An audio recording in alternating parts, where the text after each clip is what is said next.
Hi, this is Joey Negro and you're listening to 4/4 Magazine.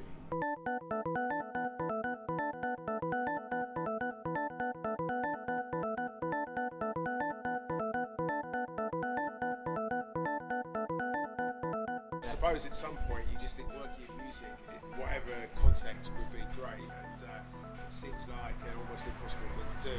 I suppose I went through various sort of like being interested in scale electrics, cars and skateboarding and whatever, and then when I was probably about 14, 15, started spending all my money on records.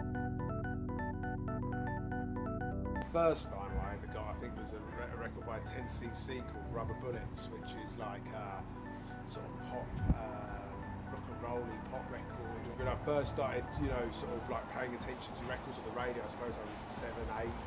It was glam rock was what was popular, and I liked it. And that's kind of not quite glam rock, though 10cc is a little bit more eccentric, but that track's more sort of rock and rolly. Some of the things I listen back to now, and I think I used to like that, they are quite rock and roll. You know, I guess that's what, you know, you develop a taste, don't you? I didn't particularly like jazzy chords, that sort of thing, when I was sort of like, you know, that age. So that was the first one, and I think I used to probably buy like 3 records a year when I was that age. But back then, when you got a record, we just put it on and just put it on and put it on and just listen to it, like, you know. Heatwave Boogie Nights was the first one I actually bought myself, which was kind of like a disco track. And you get it home from the shop and you just listen to it like 30 times. Over it. Basically, when I first started releasing music, which was in like the late 80s, I always was under the impression that my own name was actually a pretty boring name. And if I was going into a record shop and I was looking through the racks, the Dave Lee record would not be one that jumped out and said to me, you know, this is something you need to buy without listening to. So I had some records next to my desk at work, and one was by Joey, who was like a New York producer at that time, and there was another one by Joey Negro, which was kind of like a mid-80s sort of punky disco record, or not punky, but it's like an eccentric disco record. And I just put those two together, and I never really ever thought of it beyond it being on the label of that record. I never considered ever actually answering to the name or anything like that, or being called Joey or Mr. Negro and all the other things I've been called. I think the whole edit culture thing, people re-editing old records and bringing old disco records back to life, making them more DJ friendly and whatever.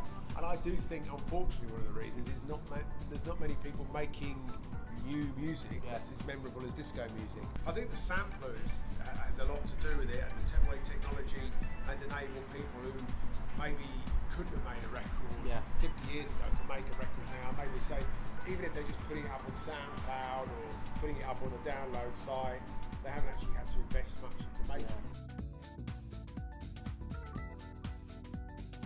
I've known Simon Dunmore for years, I guess, who runs Defected, so known him since like late 80s, I guess. So, and he got in contact saying he was planning to do this more disco and sort of like classic house-based night in Ibiza.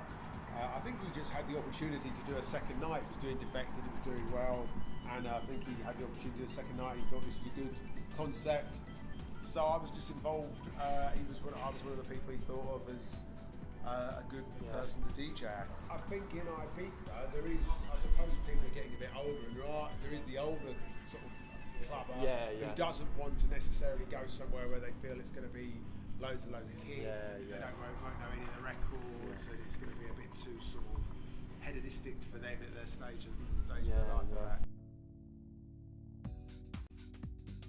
DJ'd in Italy a few times, in Riccioli, which is near Rimini. I think that was.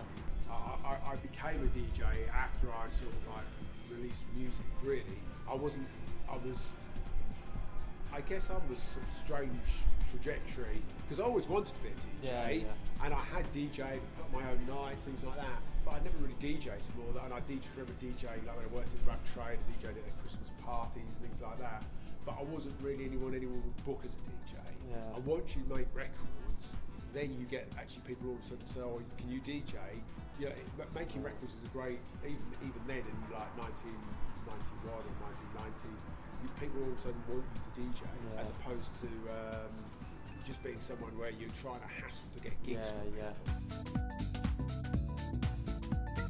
The thing is with me is I get fed up with things. So I mean, say something like David Ben Death for the Real, that's a record which I would say has been in my all-time top 5, but I've listened to it probably a few thousand times, more than that even, and I'm probably just I don't know if I had to go to a desert island with these records. I think, well, actually, I've heard that one enough already.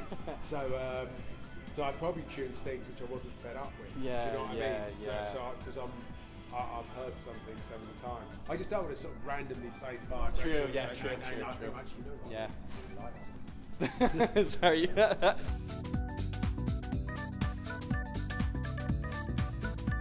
I guess more DJing, and I enjoy making music. I enjoy going to the studio every day, and you know, some days I might start off something new. Some days I might be working on something I started off 2 years ago, which I still haven't got quite right. But I've finally got to the position in my career that I'm actually doing exactly what I want to do.